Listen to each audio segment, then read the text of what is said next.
back again with another season preview for 2021, this time the Brisbane Lions. Lloyd, a big name joins the club this off-season.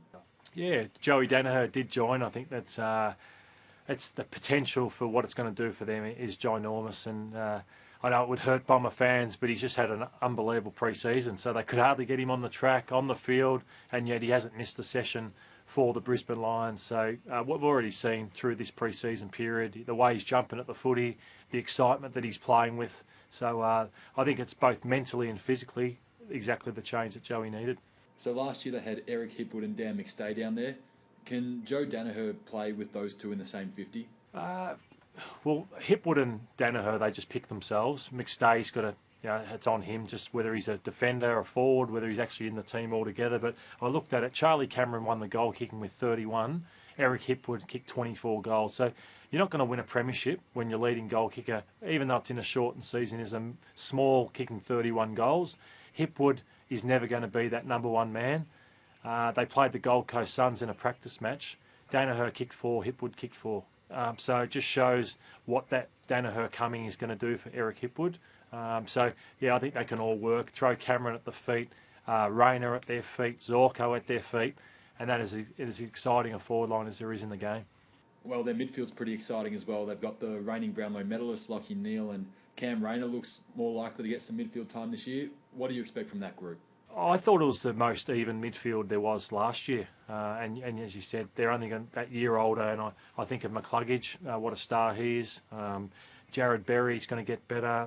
Zach Bailey is an up-and-coming player, and plus Rayner, who we haven't seen the best of at AFL level. So they've got everything on their list to go all the way this year. What can we expect from Dane Zorko this year? Played a bit of half-forward last year. Can we expect him to play up there a bit more this year? Yeah, I think with what they've got, they can do whatever they like with him, really. I think that their forward line is lacking a little bit. Rayner's not having a good day. They can keep him forward. If the midfield, I don't think he's got the tank to be a pure midfielder. So I think it's just, they could nearly rotate him and Rayner midfield forward. That would create a fair few headaches for opposition clubs.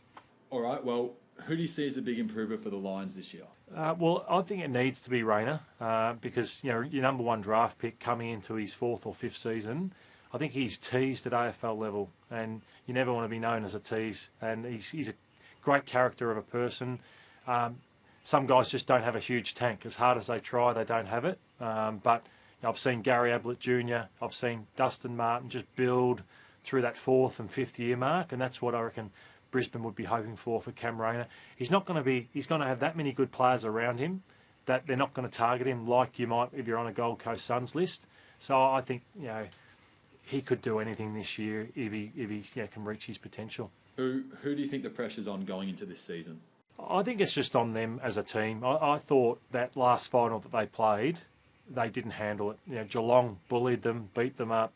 So they can do as much as they like in that through the home and away rounds, but the pressure comes finals. They played knock straight sets 2 years ago. Last year, they beat Richmond, then lose their next two finals. They had every opportunity to win a flag in Brisbane. So I think that the pressure's on in the finals as a team for Chris Fagan and his senior group. Where do you see them finishing on the ladder? Can they repeat their successes of last year? I'll be staggered if they're not in the top 2 this year with all that they've got. If they don't, I think they've underachieved. And just finally, can they win it all? Yes, I think Brisbane can win the grand final this year.